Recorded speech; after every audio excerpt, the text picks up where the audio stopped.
Welcome दोस्तों, क्या हो रहा है। मैं शुभम त्यागी और आप देख रहे हैं बिजनेस बाज, जहां पे हम आपके लिए लाते हैं लेटेस्ट बिजनेस न्यूज एक सिंगल वीडियो में। तो शुरू करते हैं आज की न्यूज। पहली खबर में एक रिपोर्ट के अकॉर्डिंग वायरलेस स्टीरियो यानी ईयरफोन्स के इंपोर्ट्स 656% तक बढ़ गए हैं जून में भारत के अंदर। काउंटर पॉइंट रिसर्च ने इस रिपोर्ट को तैयार किया है, जिसके अकॉर्डिंग रियलमी, शाओमी और JBL मेजर प्लेयर्स हैं इलेक्ट्रॉनिक प्रोडक्ट्स के इस सेगमेंट में इंडिया के अंदर। हालांकि इंडियन कंपनीज बोट और पीट्रॉन भी इन्हें काफी ज्यादा टक्कर दे रही हैं। अगली खबर में लक्ष्मी विलास बैंक रेस करेंगे 1500 करोड़ फॉरेन इन्वेस्टर्स से अपने बैंक के बिजनेस को बढ़ाने के लिए। LVB एक चेन्नई बेस्ड प्राइवेट बैंक है जो पिछले 10 क्वार्टर से लॉस में चल रहा है। और साथ में अमूल इन्वेस्ट करेगा 1500 करोड़ अगले 2 सालों में इंडिया के अंदर। GCMMF जो अमूल के प्रोडक्ट्स को मार्केट करती है भारत में, ये अमाउंट इन्वेस्ट करेंगे डेयरी और एडिबल ऑयल की प्रोसेसिंग यूनिट सेटअप करने के लिए इंडिया के अंदर। अमूल डेली 140 लाख लीटर दूध सप्लाई करता है गुजरात, दिल्ली NCR और यूपी में। साथ में टाटा सन्स की एयरलाइंस विस्टारा ने साइन कर लिया है एग्रीमेंट फ्रीक्वेंट फ्लायर प्रोग्राम के लिए जापान एयरलाइंस के साथ। FFP एक लॉयल्टी प्रोग्राम है जिसके अंदर पैसेंजर्स को पॉइंट्स मिलते हैं किसी एयरलाइन के थ्रू ट्रैवल करने के लिए। इन पॉइंट्स को आप बाद में रिवॉर्ड्स और डिस्काउंट्स के रूप में यूज़ कर सकते हैं अपनी नेक्स्ट ट्रिप के अंदर सेम एयरलाइंस या फिर उनकी पार्टनर एयरलाइंस के ऊपर। और एयरलाइंस की खबर में एविएशन सेक्टर को मॉनिटर करने वाली सरकारी बॉडी DGCA ने ऑर्डर किया है सभी एयरलाइंस को लॉकडाउन पीरियड में बुक की हुई फ्लाइट टिकट्स को फुल्ली रिफंड करने के लिए। इसके अंदर DGCA ने एफिडेविट के थ्रू सुप्रीम कोर्ट को इन्फॉर्म किया है कि 25 मार्च से 3 मई के बीच में बुक की हुई फ्लाइट टिकट्स फुल्ली रिफंड की जाएंगी इंडियन पैसेंजर्स को। और गवर्नमेंट ने कहा है ऑटो इंडस्ट्री को इंडिया के टोटल ऑटो कंपोनेंट्स के इंपोर्ट्स को कम करने के लिए। रोड ट्रांसपोर्ट और MSME मिनिस्टर नितिन गडकरी का कहना है कि वो उन कंपनीज को 2 से 2.5 करोड़ पर एकड़ के लैंड को 10 से 15 लाख पर एकड़ में प्रोवाइड करेंगे, जो कि ऑटो इंडस्ट्रीज को डेवलप और सेटअप करेंगी इंडिया के अलग अलग स्टेट्स में ऑटो कंपोनेंट्स को इंडिया में प्रोड्यूस करने के बाद बाहर के देशों में एक्सपोर्ट करने के लिए। इसके थ्रू कई नई जॉब्स क्रिएट होंगी और इंडिया मेजरली स्टील, टायर्स और इलेक्ट्रॉनिक प्रोडक्ट्स इंपोर्ट करता है बाहर के देशों से ऑटोमोबाइल्स के लिए।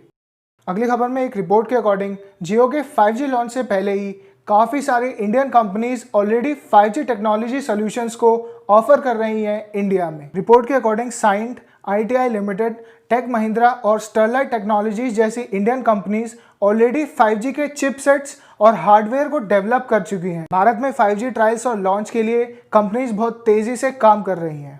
अगली खबर में टाटा पावर को मिल गया है 490 करोड़ का ऑर्डर पिनाका रेजिमेंट्स के लिए। पिनाका रेजिमेंट एक रॉकेट लॉन्चर का सिस्टम है जिसके through all weather indirect fire artillery rocket system operate होता है। टाटा पावर को ये कॉन्ट्रैक्ट इंडियन गवर्नमेंट की मिनिस्ट्री ऑफ डिफेंस से मिला है।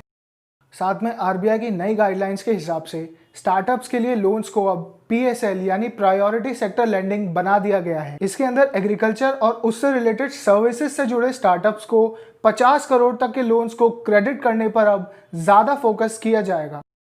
और HDFC बैंक का कहना है कि उन्होंने अब तक 47,000 करोड़ रुपए लोन्स में दे दिए हैं CLSS स्कीम के थ्रू। इसके अंदर 2 लाख से ज़्यादा फर्स्ट टाइम बायर्स को HDFC ने ये लोन्स दिए हैं EWS और LIG सेक्टर्स में आने वाले लोगों को CLSS स्कीम के तहत। अगली खबर में advertising standards council of India अब डिजिटल प्लेटफॉर्म्स पर भी एड्स को मॉनिटर करेंगे। इसके अंदर ASCI का कहना है कि वो अब गूगल और याहू जैसे 3000 डिजिटल प्लेटफॉर्म्स पर भी मिसलीडिंग यानी गलत इंफॉर्मेशन देने वाले एड्स को मॉनिटर करेंगे। इंडिया में डिजिटल एडवर्टाइजिंग बहुत तेजी से बढ़ रही है और लगभग 91,500 करोड़ की एड इंडस्ट्री में कंपनीज अब 30% एड्स डिजिटल प्लेटफॉर्म्स पर ही शो कर रही हैं।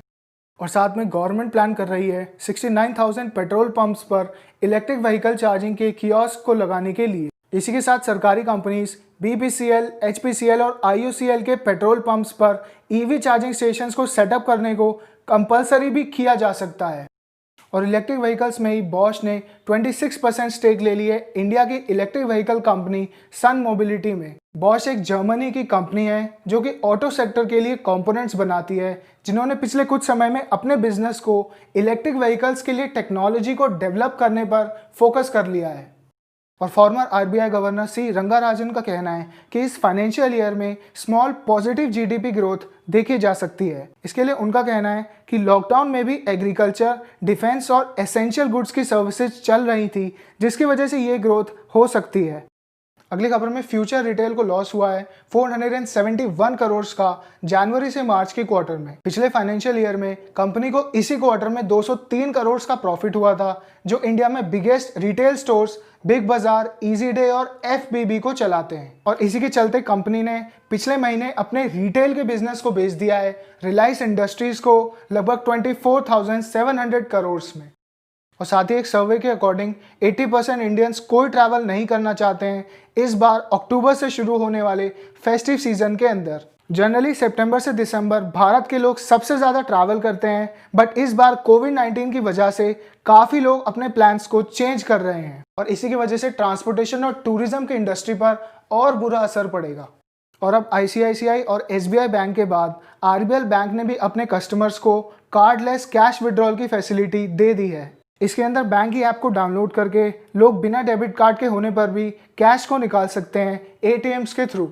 फाइनली दोस्तों, आज के बिजनेस न्यूज़ में आपने कुछ भी नया सीखा हो तो वीडियो को लाइक करें और चैनल को कर सकते हैं सब्सक्राइब, जिससे लेटेस्ट बिजनेस न्यूज़ पहुंच जाए आप तक। तो सीखते रहिए दोस्तों, बढ़ते रहिए और मिलते हैं अगले वीडियो में।